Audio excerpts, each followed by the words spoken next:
Irmãos, nós recordamos então hoje, na liturgia da festa cristã, da igreja cristã, o dia em que Cristo, rompendo as cadeias do inferno, destruiu a morte, matou a morte homicida, ressuscitou gloriosamente para a nossa justificação e deu-nos como primícias em sua ressurreição a nossa indicação quanto à vocação escatológica, ou seja, o que será de nós no futuro. O que Cristo sofre da ação do Pai em sua ressurreição é uma apresentação antecipada em sua humanidade daquilo que há de acontecer conosco no último dia. Então, a ressurreição de Cristo é para a igreja cristã um alívio, um conforto em qualquer tempo e em qualquer contexto. Os primeiros cristãos, quando celebravam a ressurreição de Cristo, a celebravam no contexto da perseguição e da hostilidade do Império Romano. Eles sabiam que a qualquer momento, de surpresa, sem que eles tivessem qualquer perspectiva, eles poderiam ser jogados às arenas, devorados pelas feras, teriam seus corpos queimados, seriam fustigados, mas nada destruía sua esperança, porque eles olhavam para a ressurreição de Cristo e eles sabiam que aquilo que aconteceu com Cristo depois da cruz era o mesmo que aconteceria com eles caso sofressem a perseguição e as torturas do Império Romano. E isso lhes dava para alegria, entusiasmo e grande consolo para continuar vivendo, mesmo tendo o espectro da morte, do sofrimento, a rodeá-los constantemente. Olhavam para Jesus e eram convencidos de que a morte não teria a última palavra sobre eles. Você avança um pouquinho, o Império Romano desaparece por volta do século VI. Os godos, visigodos e outros bárbaros assumem o controle da história, e no primeiro momento eles são tão hostis ao Evangelho e tão hostis aos cristãos como eram os demais, como eram os romanos. Pior, muitas vezes o Império Romano perseguiu com base no direito. Havia um processo legal, havia uma acusação. Os cristãos tinham, de maneira tímida, mas real, o direito de defender-se muitas vezes. Os bárbaros não, eles simplesmente acossavam a igreja, perseguiam os cristãos, e aqui a mesma realidade. O que fazia com que mulheres sequestradas pelos bárbaros, levadas como concubinas para viverem no harém dos líderes bárbaros, o que fazia com que elas permanecessem fiéis a Cristo, ainda que tivessem a sua dignidade e o seu corpo violado por aqueles homens, de modo que na sua perseverança, na fé, vieram pelo seu procedimento levar aqueles mesmos homens à conversão, porque não foram missionários que pregaram para a conversão dos bárbaros, foram mulheres, meninas, homens que foram escravizados e pelo seu bom proceder, e às vezes sem muitas palavras, simplesmente levaram aqueles homens a contristarem-se em seus pecados, ficarem absurdamente humilhados em sua barbárie e viessem a querer conhecer a resiliência daquele amor e daquela paciência. O que fez com que esses resistissem diante dos bárbaros? O fato de que olhavam para Cristo ressuscitado, para Cristo glorioso, e tivessem a certeza que passados os dias daquela aviltação, daquela indignidade, os seus corpos seriam revestidos de uma dignidade tal, e eles seriam semelhantes a Cristo. E você caminha na história, em qualquer tempo, em qualquer contexto, o que fez com que a igreja sobrepujasse o seu contexto e permanecesse, digamos assim, vitoriosa, porque todas as grandes instituições e potências caíram. Os romanos caíram os impérios persa, caiu o Império Bizantino, caiu o Império Turco-Otomano, vai passar um dia o Império do Capitalismo, assim como passou o Império do Comunismo. Todas as forças de qualquer natureza, estrutura ideológica ou política, todas passaram com o tempo, todas elas mostraram caducidade, falibilidade. A Igreja de Cristo subsistiu e subsiste de várias formas, em várias estruturas, batista, presbiteriana, metodista, católica, ortodoxa, não importa, o vestígio real de Cristo ressurreto permanece no mundo, porque os cristãos não olham para o seu entorno, não se detêm no seu contexto, não se amedrontam pelas forças culturais, não se dobram diante dos poderosos, porque ela olha para Cristo crucificado, olha para Cristo ressuscitado e glorioso, ela sabe, vai passar. Independentemente de quão poderosa seja uma estrutura ou um reino, ele cairá, e só Cristo permanecerá, e só os que estão em Cristo permanecerão, porque a palavra de Deus nos assegura que nós reinaremos um dia com Ele. Se com Ele morremos, com Ele viveremos, se com Ele sofremos, com Ele reinaremos. As Escrituras asseguram isso, mas como que os cristãos, então, vencem os dias maus? Olham para Cristo ressurreto, olham para Cristo glorioso, olham para os efeitos que o Pai realizou em seu corpo por meio do Espírito Santo, e eles sabem que a palavra de Deus assegura que com eles acontecerá a mesma coisa. Estamos no século 22, século 21, século 22, já estamos num tempo distante do Império Romano, distante dos bárbaros, distante dos vikings, distante de toda sorte de potestade que passou, e vivemos dias difíceis, uma pandemia que ainda está presente, pela graça de Deus, arrefecido no momento, mas presente. Nós temos hoje 13 conflitos armados no mundo. Só se fala de Ucrânia e de Rússia, porque é um conflito que interessa à Europa e interessa aos interesses econômicos de boa parte do mundo. Mas nesse momento, nós temos 13 conflitos sanguinolentos na África subsaariana, no Oriente Médio, na Ásia, também na América Latina, com eleições que foram feitas aqui na Guatemala, esses países por aí, onde as coisas não deram muito certo, e estão se matando ali. O mundo vive uma verdadeira guerra mundial em fatias, em momentos, em lugares distintos, como uma grande colcha de retalhos, mas nós vivemos num mundo absurdamente violento, estamos no meio de uma guerra, e os cristãos, seja pela pandemia, seja por estas guerras, seja por interesses outros, nós também estamos enfrentando, com maior ou menor intensidade, muitas restrições para o exercício da nossa fé. Não faz pouco tempo, as nossas portas estavam fechadas, cerradas. Não faz muito tempo, nós não poderíamos fazer o que fizemos hoje, por exemplo, nem nos reunir em público, ao ar livre. Era proibido o ajuntamento, era proibido que nós estivéssemos aqui. Sexta-feira, eu estava sentado aqui no púlpito, olhando para a igreja, repleta, lotada do primeiro ao último banco, e no meu coração me lembrava, não faz muito tempo, isso não era possível, nós não poderíamos fazer isso.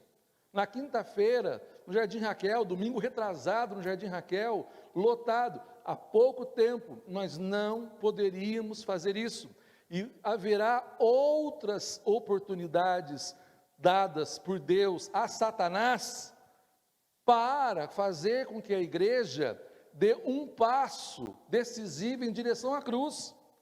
Deus vai permitir ainda que o diabo, por meio de pandemias, guerras, sistemas políticos, ideológicos, culturais, ele, de alguma maneira, queira intimidar os cristãos, queira apequenar, tirar a nossa força, tirar de nós o brilho, a alegria da salvação, a alegria do ajuntamento. A igreja, irmãos, você talvez não perceba, porque Deus tem sido misericordioso conosco. Conversava com o Flavinho Tarsis, agora há pouco ali, Deus tem sido misericordioso conosco, que nos deu durante um tempo de pastorado, ao longo de uma década, de estruturar a igreja, de modo que os cristãos, de tal maneira se vissem dentro de uma rotina, de uma dinâmica, que quando as portas puderam ser abertas, uma maioria significativa desejasse voltar, e voltou, porque estava identificada com isso. mas a igreja cristã está doente no mundo. Apenas 26% dos cristãos adultos querem voltar a reunir-se. 36 deles querem permanecer como estão online. O restante não quer mais saber de igreja, porque de alguma maneira perceberam ao longo da pandemia que isso absolutamente não lhes faz falta. Que elas podem ter uma relação com Deus segundo as suas invencionices, mas não lhes faz falta. A igreja no mundo inteiro está padecendo. E se você olhar para o nosso hall de membros, inclusive com oficiais, você verá que muitos irmãos não aparecem mais e não sentem falta, não lhes perturba a consciência, não perdem o sono. Talvez, dou até o benefício da dúvida, que alguns tentem vergonha de talvez ter que encarar um silencioso julgamento que de fato não existe, mas você sabe que o homem culpado, quando uma folha seca quebra na rua, ele toma um susto. Mas seja como for, a igreja no mundo inteiro, ela padece. Mesmo os católicos, que sempre deram grandes demonstrações públicas, né, da sua religiosidade, não têm conseguido. Vários estudos dizem que a Aparecida não conseguiu ainda reunir o número de fiéis.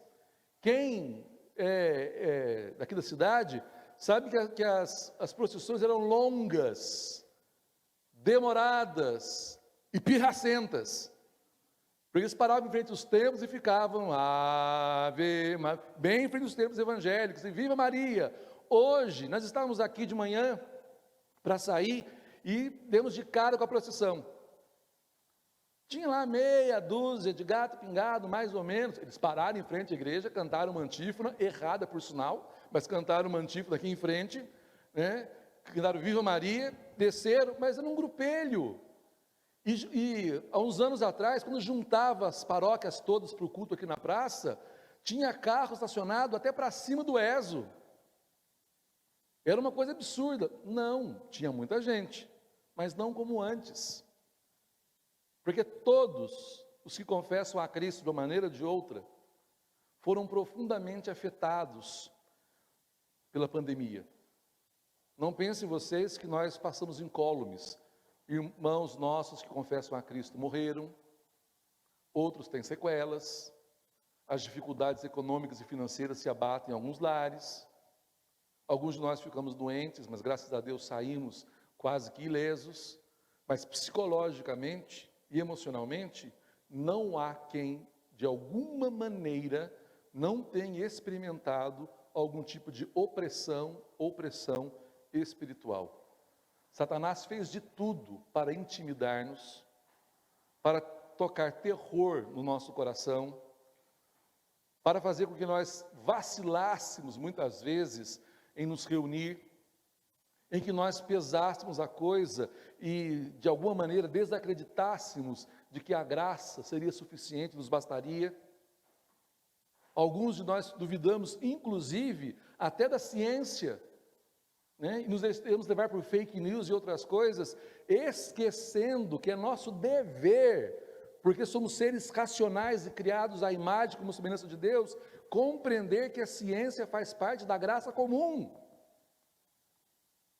que todas as descobertas de remédios autênticos, como vacinas, elas fazem parte de um plano redentor de Deus para a humanidade, e um plano compadecivo, para que os ímpios não sofram além do devido, para não dizerem que Deus não é bom, para não terem justificativas para acusar Deus.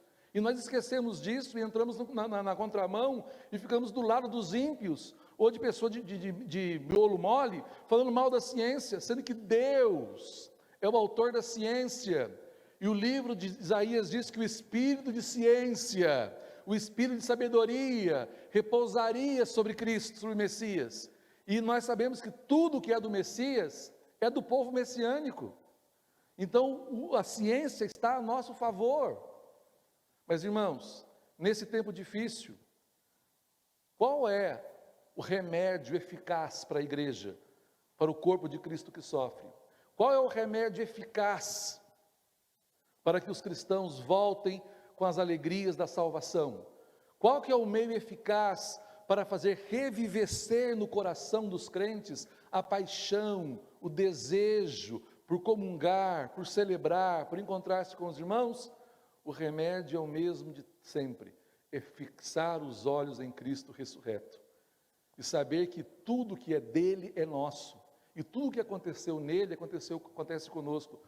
Passaremos por esse momento, alguns de nós tombaremos, teremos dificuldade, perseguições estarão ali à frente, mas se nós não tirarmos os olhos de Jesus ressuscitado, se nós acreditarmos, tomar posse de que aquilo que é dele é nosso, e dissermos amém, porque sabe o que Paulo diz a respeito da ressurreição de Cristo? Paulo diz que a ressurreição de Cristo é o amém do Pai para a obediência de Jesus. Assim, a nossa ressurreição depende do nosso amém também para Jesus. Quer dizer que nós aceitamos. Eu falei isso domingo à noite, sexta-feira à noite. Ter fé é aceitar a obra da cruz. Ter fé é acreditar que a obra da cruz é suficiente, mas também ter fé é acreditar e aceitar que o que aconteceu com Jesus é uma amostra antecipada, gloriosamente antecipada. Você está doente? Tem doenças hormonais, câncer, doenças cardíacas, qualquer outra, pereba galopante. Você tem qualquer tipo de demência psicológica, emocional, física. Tudo isso tem dias contados. Tudo isso tem prazo. E tudo isso terá fim, porque tudo isso será destruído quando Cristo nos chamar com a sua voz do túmulo, e quando nós voltarmos à vida gloriosa, o nosso corpo será transfigurado à semelhança do dele. É isso que agora faz a gente olhar para a morte como Paulo: morte, onde está o teu aguilhão? Onde está a tua força? Onde estão as tuas ameaças? Onde estão os teus terrores, teus temores? A morte vencida está. E a vida agora, irmãos, nos é reservada, aguardada. Pedro diz isso, né? Nos está reservada nos céus, né? Uma glória inenarrável, indizível. É por isso que nós precisamos fixar os olhos na ressurreição. Mas eu quero fazer uma pergunta. Eu quero que vocês conversem entre vocês, 2 a 2. Eu sei que o distanciamento social é bacana, mas também está ridículo, né? Vamos lá, eu quero que vocês conversem o seguinte: o que... Pode juntar aqui a Beth Manuel. Aqui. O que o domingo de Páscoa diz para a minha segunda-feira? Não pode ser, não entendeu muito bem a pergunta. Tente. O que o domingo de Páscoa diz para a minha segunda-feira? Diz para amanhã. O que hoje influencia amanhã? Porque hoje foi festa, né? Hoje é diferente. A gente acordou às 6 horas da manhã. Alguns comeram bacalhau ontem, antes de ontem, ou frango, sei lá eu, né? Uns vão encher a cara de chocolate daqui a pouco, aí fica uma semana com espinha, né? Tem doce, muito bolo, né? Regina, como é exagerada, eu até achei que tanta comida que ela fez lá em casa, que ela ia convidar o tiro de guerra de Mujimirim, para vir, Mogi Guaçu, né? Para vir em casa. Mas é um dia de festa, a gente acorda às 6 horas da manhã, vem para a igreja. Você viu que abundância da mesa? Que coisa linda! E aquilo é tudo fruto do amor, da generosidade dos irmãos. Os diáconos vêm, abrem a igreja, preparam o café, nós adoramos a Deus, estamos na escola dominical, tudo é festa. À noite tem um coral das crianças, aí a cantata, a igreja está florida, tudo muito bonito. Mas tem segunda-feira. Tem segunda-feira. Assim como todo carnaval tem a sua quarta-feira de cinzas, todo domingo de Páscoa tem a sua segunda-feira. O que o domingo de Páscoa diz para a minha segunda-feira? Diz para o ordinário da minha vida. Diz quando as coisas voltarem a ser como sempre foram, sempre estão. O que eu levo do domingo de Páscoa? Bom, aí, 5 minutinhos para vocês conversarem. Família pode conversar entre si, pode juntar aí as duas famílias aí que estão no banco. Vamos lá.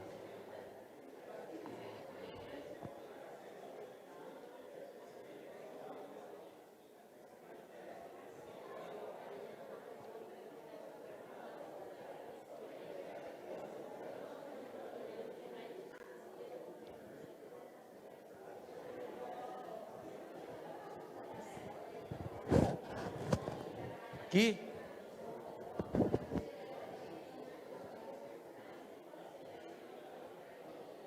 Vamos conversando aí, à vontade aí. Eu vou...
A Selma. Não, porque segunda-feira eu sei, o dia depois de domingo, o dia antes da terça. Quero saber o que é domingo de Páscoa. Fala, informa para segunda-feira.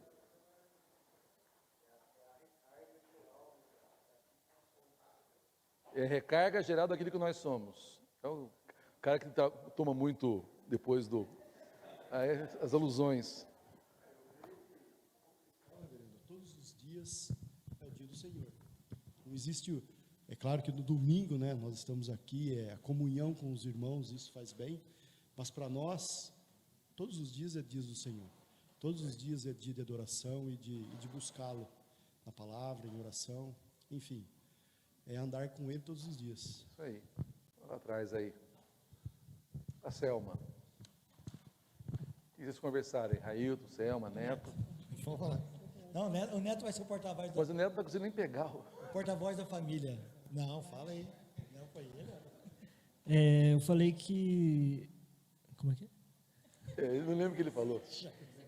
Só existe a segunda por causa do domingo, porque Cristo vive no domingo, e por causa disso existe a segunda e todas as segundas, as nossas. Bem agostiniano isso. Influência do pai, né? Fala, vamos lá para Cristiane. Você viu? Agora, me dá. Tá, é comigo. Esperança, pastor. Esperança. Promessa que ele disse que voltaria, assim, ressuscitaria, e então a gente tem a esperança sempre do amanhã, confiando em Cristo. Porque ele vive. Posso crer. Amanhã, é isso aí. Vamos lá. Tamires, na frente. Eu acho que é uma nova oportunidade que a gente teve, que Ele morreu por nós, por nossos pecados, e a segunda-feira é uma oportunidade de tentar fazer diferente. Bem, cadê o Diogo? A Arlete. Bem, o que nós conversamos aqui é que vamos continuar, né, a segunda-feira, porque a gente sabe que os dias, né, nós estamos vendo dias maus aí, né, e que fé em Deus, porque, como o senhor falou aí, tudo isso é limitado, um dia tudo isso vai acabar. Mas os problemas, lógico, vão continuar, mas a gente tem que ter fé em Deus, foi isso que nós conversamos aqui. Porque tudo, né, agora é levado assim, para as coisas difíceis agora, nesse mundo que a gente está vivendo. Sempre foi, mas agora a gente está vivendo coisas mais difíceis ainda. Então, a gente tem a fé em Deus aqui, e graças a Deus que a gente crê, né, nesse Cristo que ressuscitou, e a gente tem esperança, né, de que tudo isso um dia vai acabar e a gente vai estar finalmente, né, com com Deus aí, e todos nós aí juntos, novamente. Aí uma coisa melhor, né? Mas a segunda-feira a gente vai levantar com os nossos problemas, né? Mas com fé em O Deus. boleto está lá assim, ó, piscando. Vamos lá. Vamos, deixa eu ver ali no fundo. A Aline me perturbou tanto, a Aline, com o negócio de coral, escreve, pergunta. Agora eu desconto. Na frente de todo mundo. A gente conversou aqui, nós 4, que como o senhor tinha comentado na pregação de sexta-feira, né, que assim como nós deveríamos pregar os nossos pecados, aqueles mais íntimos do nosso coração na sexta-feira, que a gente deveria sentir o ressurgimento da vida nos nossos corações no domingo e levar essa alegria da vida todos os dias da nossa vida, né? Não somente no domingo, que é um dia de celebração, mas todos os dias, não só na segunda, mas a cada dia da semana no nosso viver. Levar a alegria da vida do Senhor Jesus. Bem. Vamos ver uma palavra do pastoral. Vinícius. Segunda-feira, dia de folga. Aí eu vou sair na folga na segunda-feira.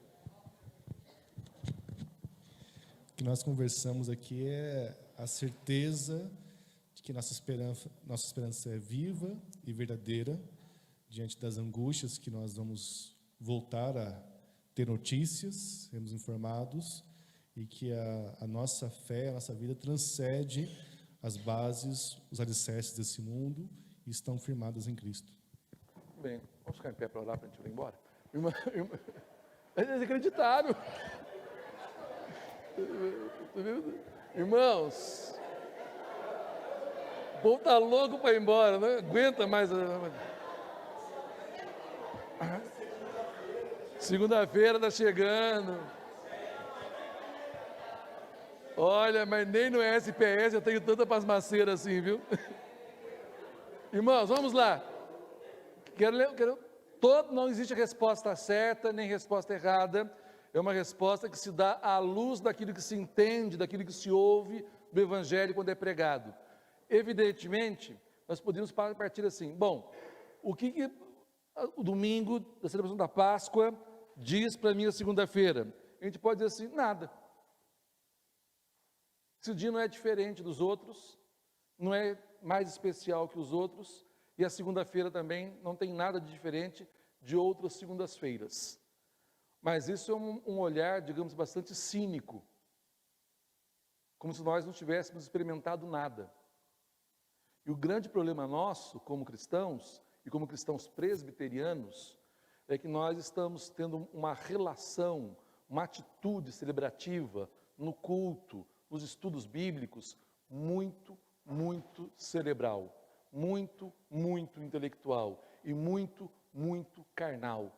O que significa dizer que nós não estamos, muitas vezes, tendo uma profunda experiência de um encontro com Jesus quando nos reunimos para a adoração. Por quê? Porque muitos de nós não temos esta expectativa. Eu já falei isso aqui e já falei na escola dominical, lá no culto, lá no Jardim Raquel.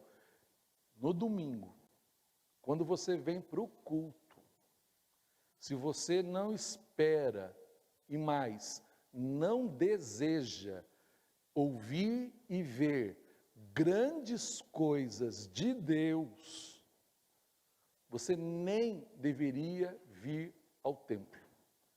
Se você não espera, quando reúne-se com seus irmãos, de ver e receber milagres na sua vida, nós somos calvinistas, nós somos reformados, nós somos presbiterianos, nós temos mais motivo que todos os outros crentes juntos, pelo asseguramento da nossa doutrina, de esperar que milagres aconteçam entre nós, porque nós cremos num Deus soberano, providente e profundamente comprometido conosco pela aliança.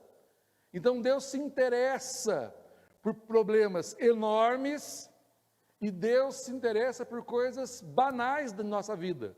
Porque Deus tem pensamentos de paz, de prosperidade. Quando Jesus aparece ressurreto para os discípulos, qual é a primeira coisa que Jesus diz aos discípulos? Qual é a primeira coisa que ele deseja aos discípulos? E qual é a primeira coisa que ele dá aos discípulos? É paz. Só que não é a palavra irenikā do grego, que é uma paz que supõe assim, coisas consertadas e ausências de problemas. A paz que ele dá é a shalom. E a shalom é a plenitude dos bens messiânicos, que envolve toda a vida humana, tudo que é do domínio da natureza humana, tudo que é do homem, suas preocupações, angústias, desejos, prazer, medos, temores, terrores, alegrias, vitórias, posses, conquistas, sobre tudo isso, ele quer estender a sua paz, e essa paz é em forma de senhorio, o que significa dizer que ele quer administrar a sua vida. Você conhece alguém melhor para administrar a sua vida do que Jesus? Você conhece alguém melhor para decidir sobre os rumos da sua vida do que Jesus? Você conhece alguém melhor para encher o seu coração de palavras e de discernimento que Jesus? Você conhece alguém que conhece melhor você do que você mesmo, além de Jesus? É exatamente isso que tem nos faltado. Nós subimos esses degraus aí, como disse um aluno quinta-feira, esses degraus. Nós subimos esses degraus aqui, domingo à noite. Muitos de nós vêm carregando verdadeiras mortes no corpo, mortes existenciais, mortes morais, mortes financeiras, porque este mundo é um mundo de cultura de morte, morte da esperança, morte dos sonhos desiludidos, morte dos projetos não realizados, morte dos casamentos que não são felizes, morte de ver filhos afastados da fé, morte de filhos que veem os pais que não vivem a harmonia no lar, no casamento. Nós subimos esses degraus aí, carregando as marcas da morte no corpo, e nós participamos de um culto, de verdadeiro culto de corpo presente. Eu já falei isso aqui uma vez, quando padre, eu fiz algumas missas de corpo presente, mas invariavelmente como pastor, eu tenho feito cultos de corpo presente, porque muitos crentes sobem esses degraus, entram nesse templo, sentam nesses bancos, mas não esperam mais que o quê? Que um louvor gostoso, uma palavra boa, um encontro bacana com os irmãos, aquele café do Durval que mata até a bactéria, com alguma coisinha, e vamos embora para casa felizes da vida. Só que não. Nós entramos mortos e saímos defuntos. Entramos sem vida e vamos embora para casa sem nada, porque nos falta o desejo. Nos falta fazer daquele salmo um hino. A minha alma tem sede de Deus, assim como a corça tem sede pelas torrentes de água. Nos falta pensar, como o outro salmista, o teu amor é melhor do que a vida. Nos falta pensar com Davi, que tenho eu na terra, ou no céu, além de ti. Nos falta cantar com Davi de novo, na tua presença, delícias. Mas isso precisa desejar. Deus quer ser desejado. Deus quer que nós desejemos a Ele mais do que a nossa própria vida. Deus quer que nós busquemos a Ele mais do que qualquer outra coisa, e que nós esperemos que Ele fale, que Ele remova os nossos túmulos. Irmãos, vocês conhecem pergunta mais profunda do que daquelas mulheres, na versão da ressurreição de outro evangelho? Elas vão caminhando para o sepulcro, conversando entre si, e perguntam assim: quem removerá a pedra do túmulo para nós? Você deveria subir essas escadas todo domingo, com esta pergunta no coração: quem removerá a pedra do túmulo para nós? Só que desta feita, é nós que estamos atrás da pedra. É nós que estamos mortos, não só em pecados e delitos, porque esses já foram perdoados do sangue de Cristo, mas essas mortes existenciais. O que o domingo de Páscoa comunica para a segunda-feira? Que eu preciso ter sede desse encontro com Cristo. Que eu preciso renovar na segunda-feira o desejo, a paixão por Ele. Que eu não posso esperar o outro domingo, a outra Páscoa, a outra ceia, um outro dia. Quando nós falamos que todos os dias são dias do Senhor, é o mesmo que dizer que nenhum dia pertence a Ele. É por isso que nós precisamos do domingo e precisamos da Páscoa, para que a sede de Deus aumente em nós e não nos sacie. Que nós devemos querer mais de Deus. Quando eu quero encontrar com Ele, o encontro no domingo, na segunda-feira eu quero mais. Na terça-feira eu preciso de mais. Na quarta-feira eu descubro que sou mais carente e preciso outra vez. E assim até chegar no próximo domingo. Mas irmãos, quem não deseja, nada recebe, nada tem, nada experimenta. Agora você pode estar perguntando, mas o que tem a ver o texto que ele leu com a aula? Eu gostaria de chamar a sua atenção, abra a sua Bíblia, que eu vou usar algumas expressões dentro do seu contexto. Não se preocupe que eu não estou fazendo nenhum estupro exegético aqui, tá? Se você acha que não, pode perguntar para o Vinícius que estudou teologia. A primeira coisa que nós devemos ter em mente é que na segunda-feira não podemos anular a cruz de Cristo. Cuidado para não anular a cruz de Cristo. Ele disse que não pregava o evangelho com sabedoria humana, com sabedoria de palavra, para que não se anule a cruz de Cristo. A segunda-feira é conhecido como o início do dia do ateísmo prático universal. O que significa isso? Que quando amanhece segunda-feira, ninguém nega que Deus exista. Os crentes. Nenhum crente amanhece ateu, formal, filosoficamente. Ele não passa de domingo à noite para segunda-feira de manhã pensando como Albert Camus, Jean-Paul Sartre ou o pessoal do marxismo. Isso não acontece. Mas muitos de nós iniciamos a semana na segunda-feira como ateus práticos. O que significa isso? Nós vivemos como se Deus não existisse, como se Deus não fizesse parte da equação comum e normal de nossas vidas. Mas o que é pior, nós vivemos como se Deus não importasse para nós. E vamos tocando nas nossas vidas, até que chegue domingo de novo. E assim nós anulamos a cruz de Cristo. Nós anulamos o que nós celebramos. Nós anulamos o Evangelho. E vamos vivendo como se nada acontecesse. Tanto é verdade que as nossas práticas devocionais, elas praticamente desapareceram dos nossos lares. Vocês sabem disso. Nós temos assim espasmos de fé dentro de casa. O que é o espasmo de fé? De vez em quando surge um momento de oração, curtinho, um desejo de ler as Escrituras, cantarola um hino, vai assistir o Paulo Júnior, que é uma grandeza, a pessoa adora um Paulo Júnior. E eu não posso falar nada do que ele fala, porque eu sou criticado. Mas se ele fala, ele ganha like. E até nisso os cristãos se tornaram cristãos uberizados. O que os outros falam é importante. Mas chamar a sua atenção para não anular a cruz de Cristo em plena segunda-feira. Anular o Evangelho. Desejou tanto e agora quer tão pouco. Recebeu tanto no domingo e agora não sabe o que fazer com isso.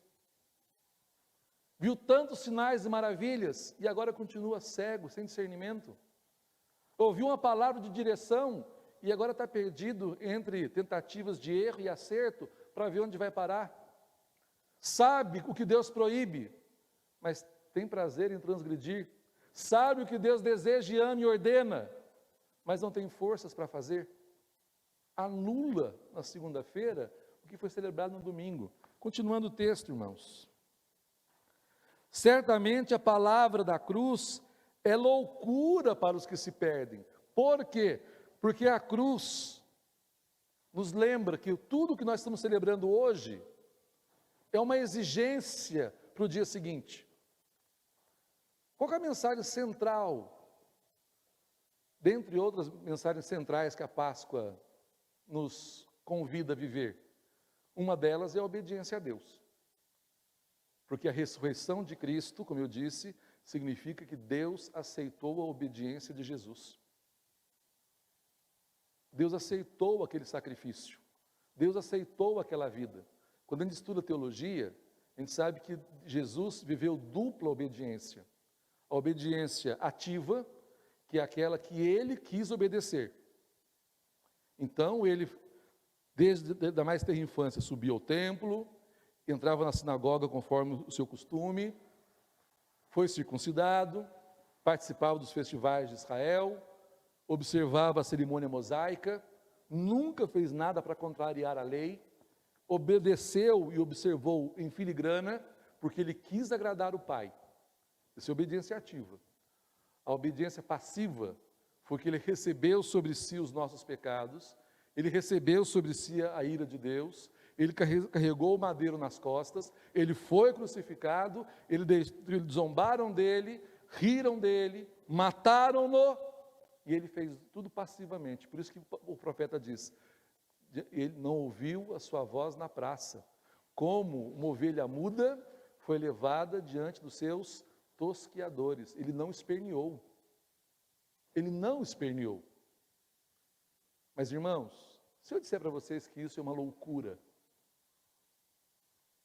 em pleno século XXI, isso é uma loucura. Você foi educado, por várias razões, a achar que tem mais direitos que deveres. E aqui um parênteses, e desculpe os advogados que estão presentes, mas quando alguns políticos questionam o ilimitado número de benesses e de direitos da nossa Constituição, tem gente que não gosta. Mas, de fato, tem um número excessivo de benefícios, né, que torna para o Estado impossível de bancar aquilo o tempo todo, a todo tempo. É impossível. Nenhum lugar do mundo consegue fazer isso, nem os mais ricos. Grécia, Itália, outros países do bem-estar, que o Estado tem que fornecer tudo, quebraram. Mas nós crescemos na escola ouvindo dizer que nós temos direitos a isso, direitos àquilo, direito àquilo outro. Tudo hoje vira processo, já notou isso? A vida está judicializada, tudo vira processo, ameaça de processo, qualquer coisa que você disser, ainda que não tenha o menor cabimento, vira processo, porque todo mundo tem direito a tudo, todo mundo quer direito de resposta, todo mundo tem direito de opinar tudo sobre tudo.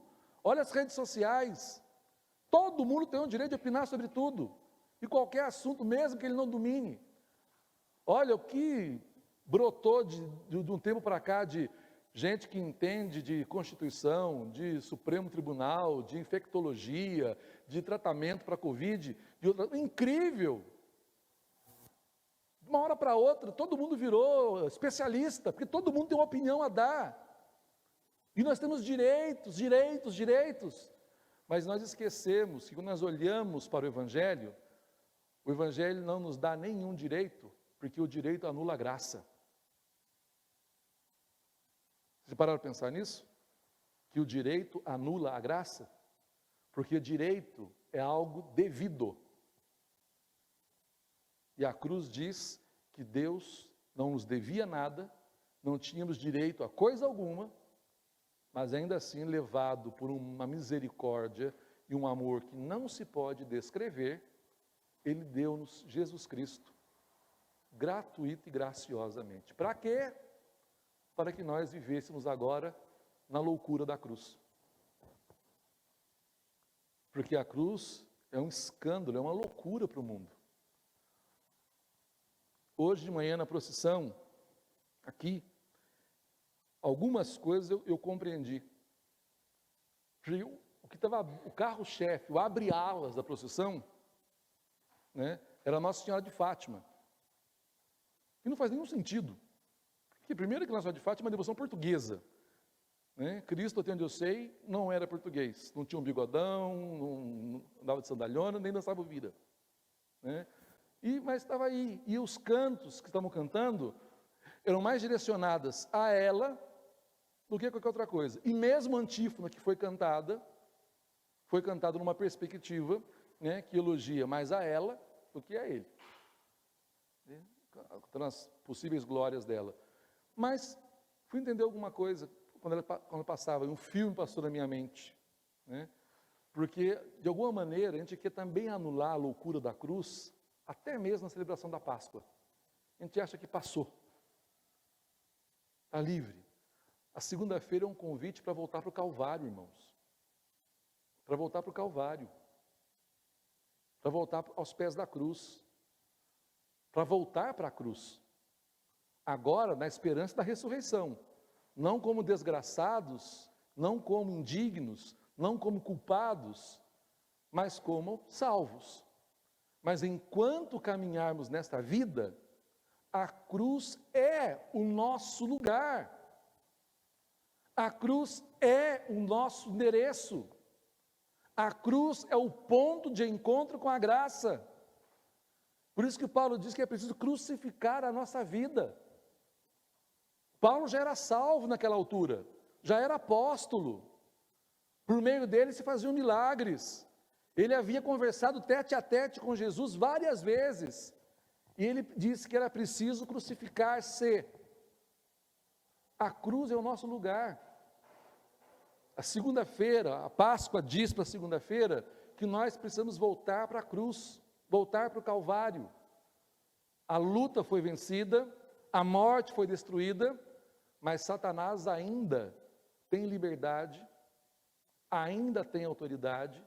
Esse mundo está sob a influência e na presença do pecado. A carne continua fraca, porque esse corpo ainda não foi glorificado. Você sabe disso, né? Se você tem espelho na sua casa, você sabe que não tem nada de glória. Talvez alguém possa se enganar, né? A Tainá, o namorado dela, a Thalita, a Flavinha, talvez eles possam se enganar, olhar o Rian, olhar assim, nossa, como foi glorioso. Talvez pode se enganar. Mas olha, nós que já passamos dos 50, a gente olha para o espelho, a gente fala assim, onde vai a glória dos meus cabelos pretos? Das minhas madeixas? Tem uma foto na minha estante, na minha casa, que eu mandei até para a Aline, que ela não acreditava, que eu falei para ela que eu era cabeludo e era roqueiro. Mandei, dá uma olhada aí, mostra para o seu marido, ele pensa que toca aquela bateriazinha lá que está arrasando. Nos anos 80 eu já fazia coisa pior. Mas eu olho para aquela foto, mundo do homem, cabeludo. Né? Aí olho para aquilo e falo assim, onde foram aquelas madeixas? Não dá nem para cantar mais, Caeto, debaixo do caracol, não tem mais jeito, já foi. E foi-se a glória, e está indo a glória. Quando você olha no espelho, você vê a glória desse mundo passa. O Durval também se engana, mas passa, viu, Durval?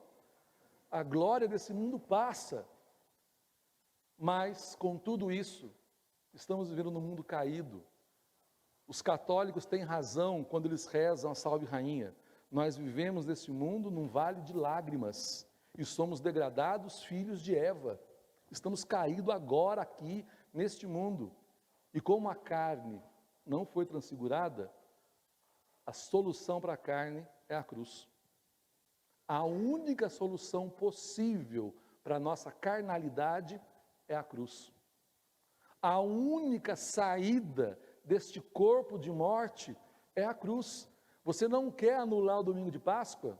Você quer entender o domingo de Páscoa? Você quer viver a Páscoa de Cristo na sua vida? Você quer vida nova? Volte para a cruz hoje mesmo.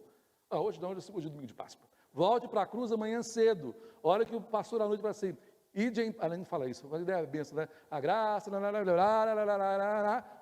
ide em paz, o Senhor vos acompanhe. Volte rapidinho para a cruz. Não queira ficar um segundo longe dela. 1 milímetro longe dela. Não permita que essa distância, você anula o que foi feito, mas você não toma posse do que foi dado. E você perde os efeitos santificantes desse dia. Os salvíficos não mais, graças a Deus, mas o santificante você pode perder. Continuando, para terminar, que eu não quero ir muito longe, mas para nós que somos salvos, olha que bênção, para nós que somos salvos, o que a cruz é? Poder de Deus. Poder de Deus. Continuando, irmãos, dá um pulinho lá no versículo 21. Visto que na sabedoria de Deus, o mundo não conheceu por sua própria sabedoria, porque é impossível o mundo conhecer algo de Deus que sirva para a sua salvação.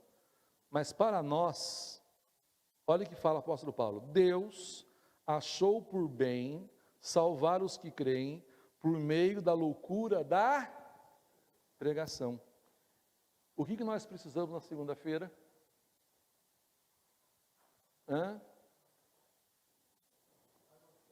Anunciar a cruz, anunciar a ressurreição, anunciar a cruz, mas mais, precisamos da palavra.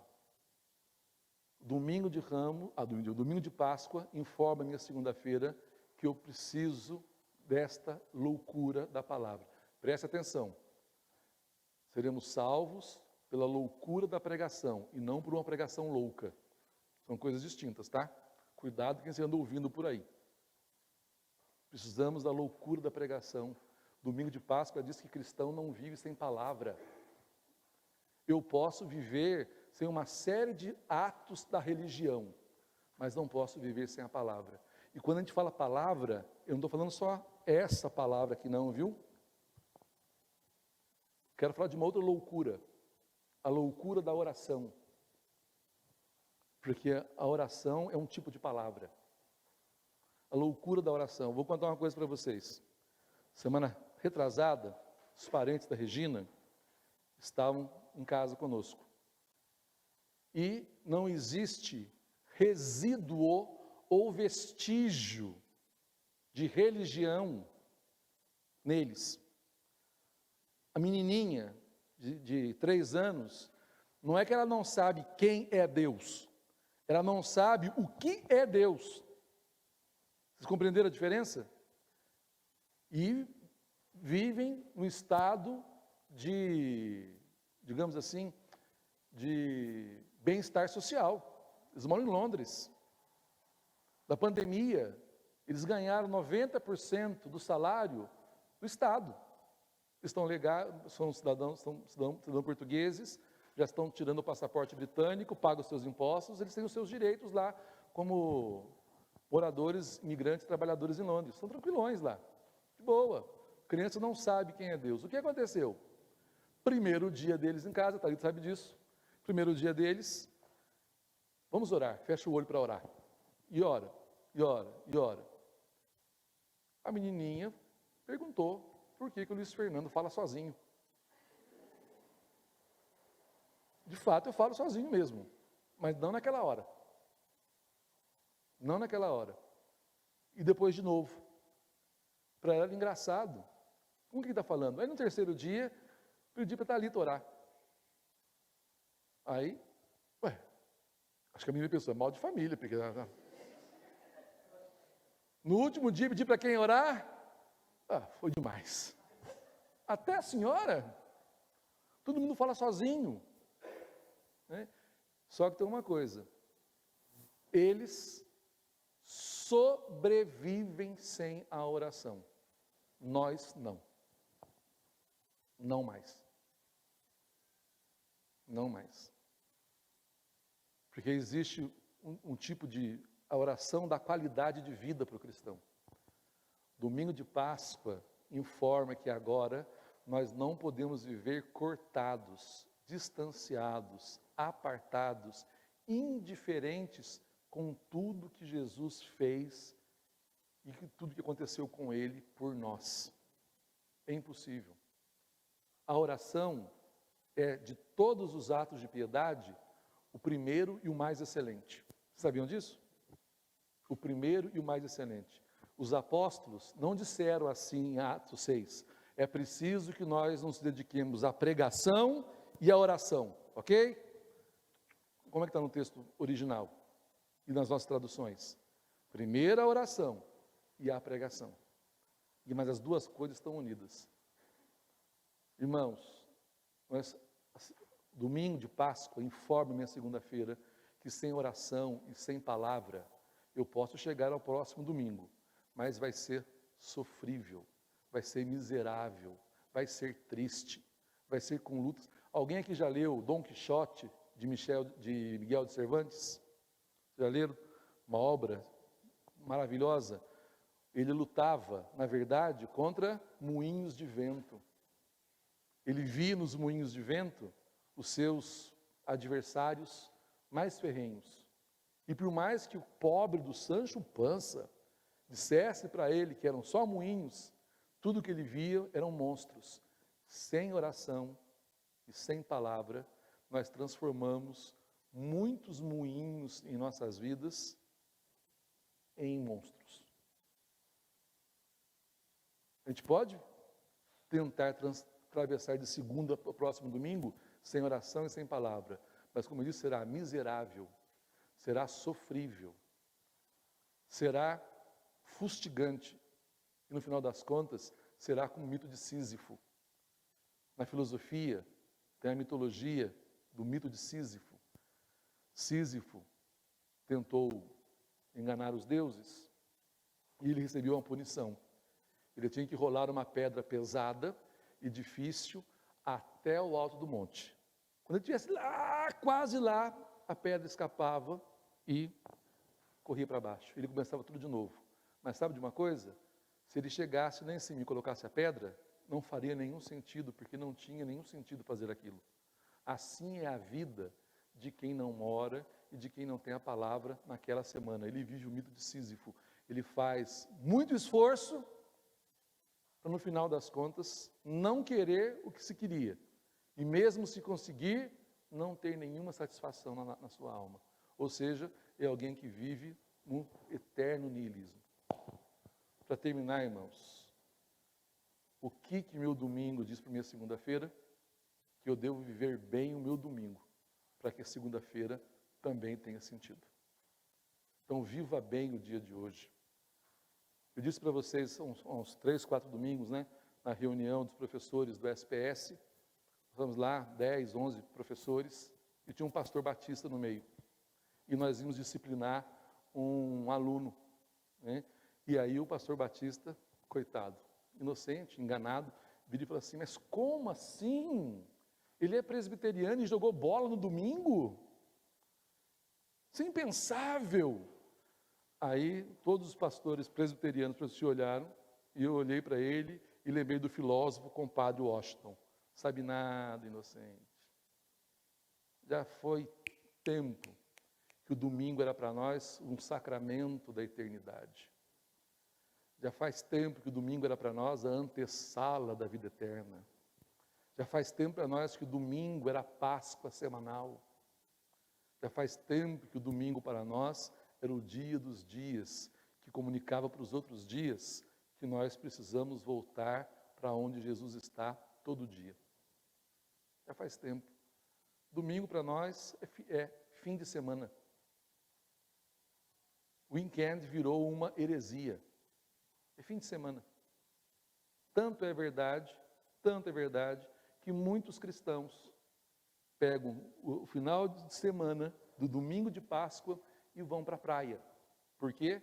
Porque eles têm direito de descansar. Esqueceu da luta que foi o trabalho de Jesus na sexta-feira. Vocês lembram da pregação do André? A palavra grega, consumado, o que significa, entre outras coisas? É um trabalho realizado, é um trabalho feito, é uma obra consumada. Esquece o trabalhão que foi a sexta-feira da paixão para Jesus. Ele acha que ele pode descansar.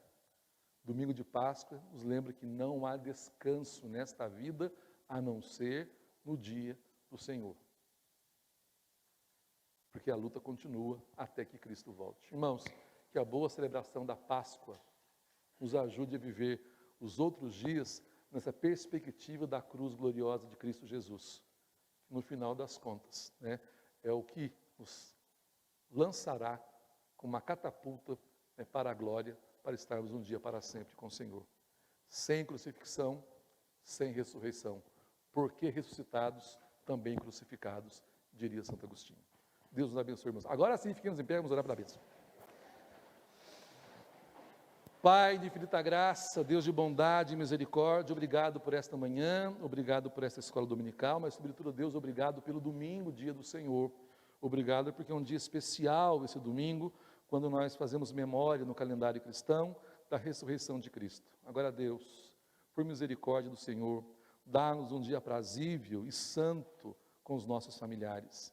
Enche de harmonia e paz celestial os nossos lares. Concede descanso aos nossos corpos e mentes, e assim, Deus, não tendo nenhuma outra atividade que nos canse, o Senhor nos traga outra vez para esse templo, para que à noite com os irmãos celebremos a Tua ressurreição, a Tua gloriosa ressurreição, e assim experimentemos o verdadeiro descanso, que é estar aos pés do Senhor Jesus, como fez um dia Maria na casa de Betânia, com Marta e seu irmão Lázaro. Sê conosco, dá-nos, ó Deus, as alegrias da Páscoa e da ressurreição, e enche-nos, ó Deus, da perspectiva dos céus, em nome de Jesus. Amém. A graça de nosso Senhor e Salvador Jesus Cristo, o amor de Deus, o nosso Pai, e as consolações ternas do Espírito Santo desçam sobre vós e convosco permaneçam para sempre. Amém e amém. Amados, quando eu falo assim, bom descanso, é para você descansar e não vir descansar aqui no culto, porque tem gente que passa o dia inteiro na esbórnia, depois vem descansar aqui, fica cochilando aqui no culto, né? Então descansa durante o dia para estar acordado aqui durante a noite. Vão na paz.